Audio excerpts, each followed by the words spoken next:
The note was folded in half, sitting right on top of my morning coffee mug. My son knew I'd see it there first thing.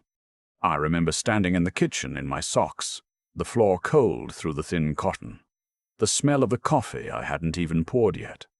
I unfolded the paper slowly. His handwriting. The same slanted letters I watched him practice at the kitchen table 30 years ago. You've had your time. The house is being transferred. You have 2 weeks to find somewhere else to go. Don't make this harder than it has to be. I read it 3 times. Then I set it back down on top of my mug, went to the window, and looked out at the yard I'd mowed every single summer for 26 years. I didn't cry. I want to be clear about that. I didn't cry because somewhere, deep in the part of me that had been watching and waiting for the past 8 months, I had already known this was coming. My name is Russell. I'm 63 years old. I spent 31 years as a corrections officer at a federal penitentiary outside of Columbus, Ohio. I'm not a man who gets surprised easily. And I'm not a man who folds. But I'm getting ahead of myself. My wife passed in 2019.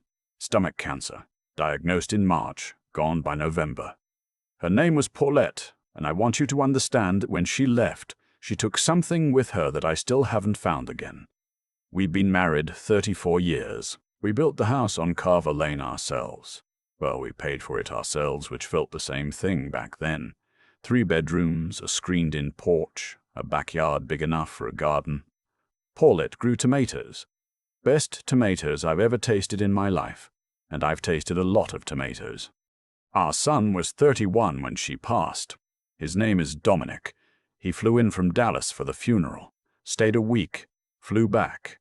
That was the version of my son I thought I still had, the one who showed up, even if only for a week. Then he met Trent. I want to be fair here, because I know how this sounds when a father says it. I'm not a man who holds grudges against who his child loves. That's not what this is. Trent is, a real estate developer. Slick in the way that some men who work in real estate are slick. He had an answer for everything, always delivered with a smile, always in a slightly nicer suit than the occasion required. He came to Columbus with Dominic for Thanksgiving in 2021, and I remember watching him walk through my house the way a man walks through a property he's already decided to buy. I noticed it. I didn't say anything. Dominic and Trent got married the following spring. I was there. I danced at the reception. I gave a toast that made people laugh, and then made a few of them cry. Whatever my private feelings about Trent, my son was happy that day. And I wasn't going to be the thing that dimmed that. The trouble started small, the way trouble usually does. First, it was the suggestion that I was rattling around in a 3-bedroom house alone. That was Trent's phrase, rattling around, said with a gentle tilt of the head, like he was expressing concern. Then it was the mention that property values in my neighborhood had really climbed. And wasn't it something to think about, all that equity just sitting there? Then it was the idea, floated casually over a Sunday phone call, that Dominic and Trent were thinking about relocating from Dallas. And wouldn't it make sense for all of us to look at this together, as a family, and figure out the smartest move? I am a man who spent 3 decades watching people manipulate each other inside a facility where manipulation is basically a survival skill. I know what a con looks like in its early stages. I know the soft sell. I know how a door gets wedged open before anyone tries to walk through it. But I also know that sometimes the person running the play is someone you love, and that makes you hesitant in ways you wouldn't be otherwise. They moved to Columbus in the fall of 2022. Dominic took a remote job with a logistics company. Trent said he was going to explore opportunities in the local real estate market. For the first 3 months, they rented an apartment downtown. Then Trent started talking about how apartment living was just burning money, and wouldn't it make more sense to stay with me while they got established? I said yes. I said it because Dominic was my son, and the house was big enough, and Paulette would have wanted me to say yes. That was mistake number 1. By January of 2023, they were fully moved in. Trent redecorated the guest room without asking. He put a putting green mat in the backyard. He started referring to the house as our place, just once at first, then more and more, until I realized I was the only one who was still calling it my house. Dominic changed slowly. Or maybe the change had been happening for years and I was only now seeing it up close. He stopped asking about my days. He stopped sitting with me in the evenings the way we used to. When I'd walk into a room where he and Trent were talking, the conversation would shift. Little pauses, quick looks between them. I am not a paranoid man, but I am an observant one. In March, Trent mentioned casually that he'd been in touch with a real estate attorney about estate planning. Wasn't that something I should be thinking about at my age? Just good sense. He knew a guy, very reputable, done work for all of Trent's business partners. Name was Fletcher. Said Fletcher could come by the house one afternoon, just a conversation, no pressure, just to talk through my options. I said I'd think about it. That night I called my own attorney. Her name is Vivian Marsh, and she's been my attorney for 11 years, ever since I handled a property dispute after Paulette and I bought the land behind the house. I told Vivian what was happening. Not all of it, I didn't have all of it yet. But enough. I told her about Fletcher. I told her about the estate planning conversation. I told her about the way Trent walked through rooms. Vivian was quiet for a long moment. Then she said, "Russell, don't sign anything without calling me first. Not a document, not a form, not a piece of paper that has your name printed on it. Nothing." I said, "I know." She said, "I mean it." I said, "Vivian, I know." Fletcher came by in April. He was a trim man in his mid-50s, with a briefcase that looked expensive and a handshake that was slightly too firm. He sat at my dining room table, Paulette's dining room table, where we ate Christmas dinner every year, and he talked about living trusts and transfer-on-death deeds and how simple it would be to just update a few things to protect the asset and make sure everything goes where I'd want it to go. He slid a folder across the table. I picked it up. I looked at it. I said, "Let me have my attorney review this before I do anything." Fletcher smiled. He said that was perfectly reasonable. He said there was no rush at all. He packed up his briefcase and shook my hand again and left. I texted Vivian the address on his business card before his card cleared the driveway. She called me back within an hour.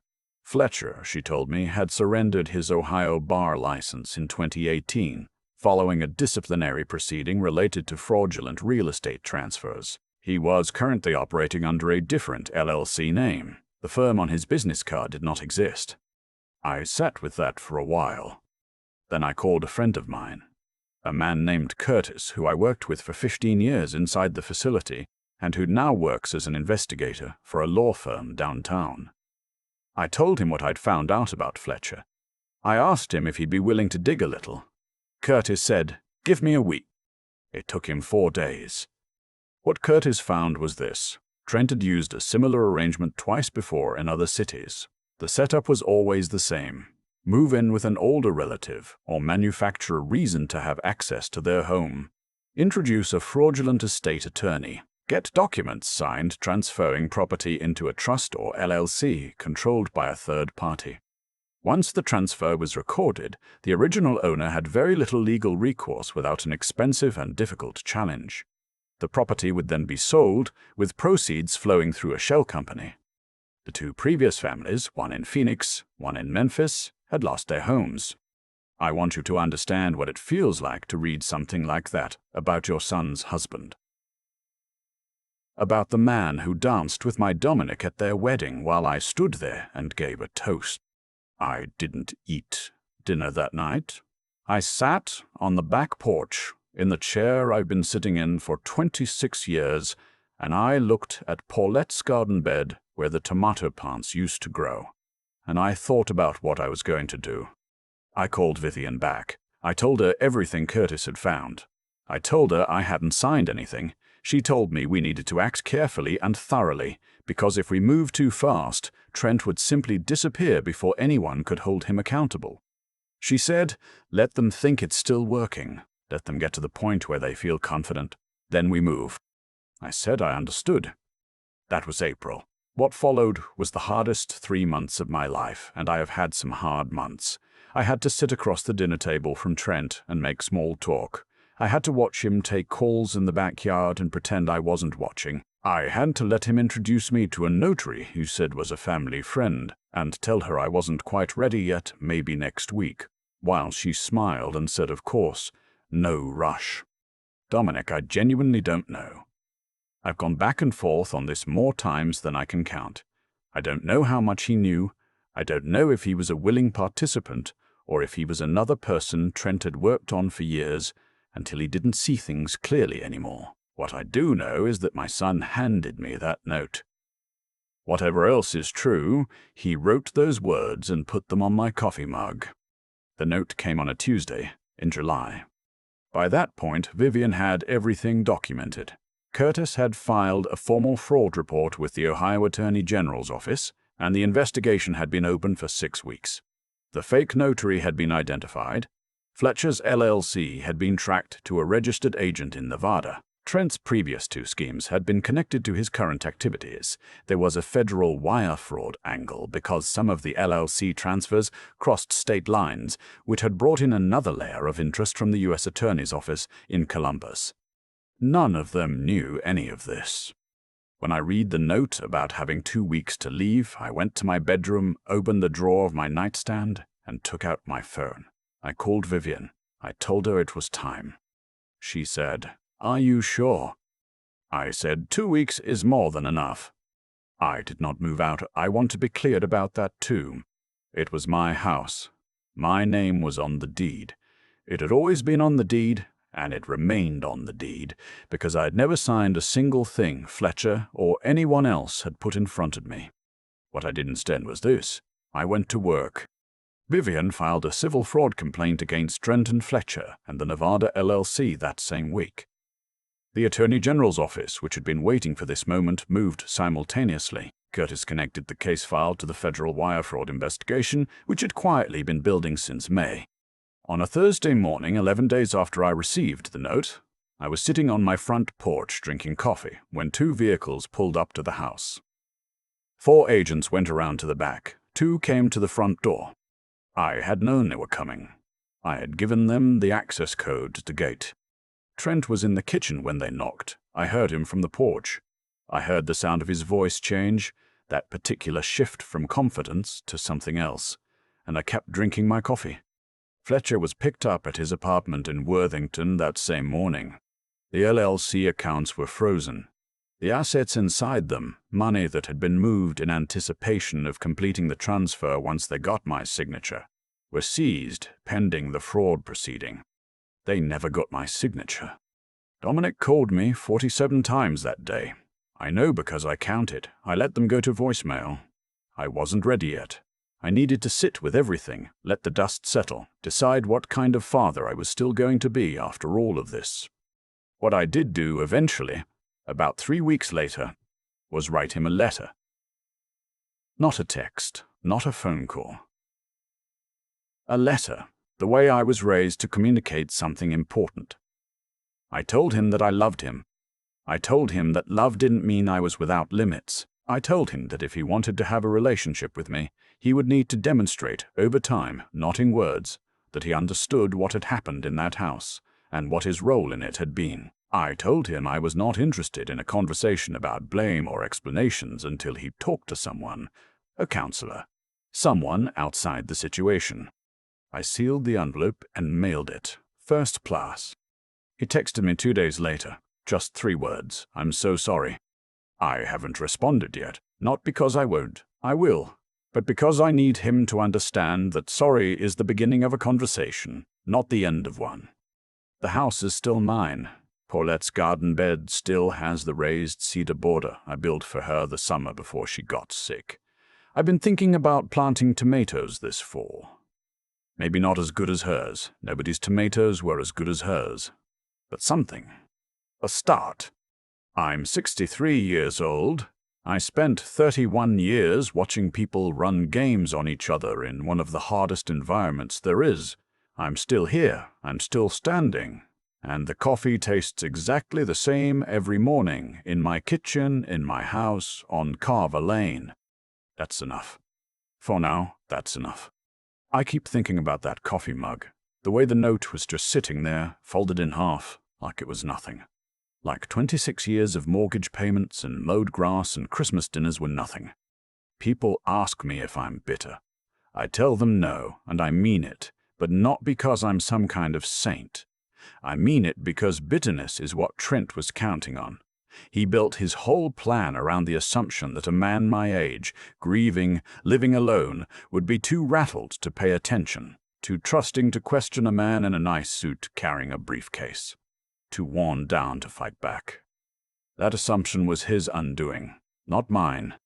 There's something I've come to believe, not from any book or any church, but just from living long enough and watching enough people make choices and then live inside those choices.